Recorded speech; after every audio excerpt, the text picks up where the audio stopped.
ಹರೇ ಕೃಷ್ಣ ಮಂತ್ರದ ಪಠಣ ಮಾಡೋದ್ರಿಂದ ಕೂಡ ನಮಗೆ ಏನು ಲಾಭ ಅನ್ನೋದು ಬಹಳ ಮುಖ್ಯವಾದ ಬಹಳ ಇಂಪಾರ್ಟೆಂಟ್ ಪ್ರಶ್ನೆಯನ್ನು ಕೇಳಿದ್ದೀರಿ ನೀವು. ಈಗ PhD students in the Florida state university, US ನಲ್ಲಿ ಫ್ಲಾರಿಡಾ ಸ್ಟೇಟ್ ಯೂನಿವರ್ಸಿಟಿಯಲ್ಲಿ PhD ಸ್ಟೂಡೆಂಟ್ಸ್ ಏನ್ ಮಾಡಿದ್ರು ಅಂದ್ರೆ ಈ ಹರೇ ಕೃಷ್ಣ ಮಹಾಮಂತ್ರದ ಬಗ್ಗೆ ಅವರು ಒಂದು ಸಂಶೋಧನೆಯನ್ನ ಮಾಡಿದ್ರು.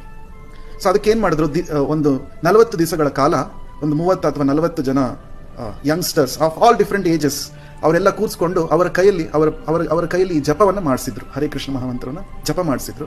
ಮತ್ತೆ ಅವರಲ್ಲಿ ಆಗುವ ನ್ಯೂರಲಾಜಿಕಲ್ ಚೇಂಜಸ್ ಹಾಗೂ ಅವರ ಬ್ರೈನ್, ಅವರ ಮೆದುಳಿನಲ್ಲಿ ಆಗ್ತಾ ಇರುವ ಪರಿವರ್ತನೆಯನ್ನ ತಂತ್ರಜ್ಞಾನದ ಮೂಲಕ ಅವರು ನೋಡಿದ್ರು. ನೋಡಿ ಅದಾದ್ಮೇಲೆ ಮತ್ತೆ ಅವರ ಮನಸ್ಸಿನಲ್ಲಿ ಏನು ಪರಿವರ್ತನೆ ಆಗ್ತಾ ಇದೆ, ಮತ್ತೆ ಅವರ ಜೀವನ ಕ್ರಮಗಳಲ್ಲಿ ಏನಾದರೂ ವ್ಯತ್ಯಾಸ ಆಗ್ತಾ ಇದೆಯಾ ಅದನ್ನು ಕೂಡ ಅವರು ಸ್ಟಡಿ ಮಾಡಿದ್ರು. ಇದೆಲ್ಲ ಸ್ಟಡಿ ಮಾಡಿದ ಮೇಲೆ ವಿತ್ ಸೋ ಮೆನಿ ಟೆಸ್ಟಿಮೋನಿಯಲ್ಸ್ ಅವರು ಪಬ್ಲಿಷ್ ಮಾಡಿದ್ರು ಒಂದು PhD ಥೀಸಿಸ್ ಅನ್ನ. ಯಾರು ಈ ಹರೇ ಕೃಷ್ಣ ಮಹಾಮಂತ್ರದ ಜಪವನ್ನ ದಿನಾ ಮಾಡ್ತಾ ಇದ್ದಾರೋ ಅವರಲ್ಲಿ ಕೆಟ್ಟ ಚಟಗಳು ಅವರು ಸುಲಭವಾಗಿ ಅದನ್ನ ಬಿಡೋದಕ್ಕೆ ಸಾಧ್ಯ ಆಗ್ತಾ ಇದೆ. ಮತ್ತೆ ಮೆಂಟಲ್ ಪೀಸ್ ಆಫ್ ಮೈಂಡ್ ಅದು ಬಹಳ ಮುಖ್ಯ. ನಮಗೆ ನಾವು ಏನೇ ಮಾಡಿದ್ರು ಮನಸ್ಸಿನ ಶಾಂತಿ ಅನ್ನೋದು ಮುಖ್ಯ.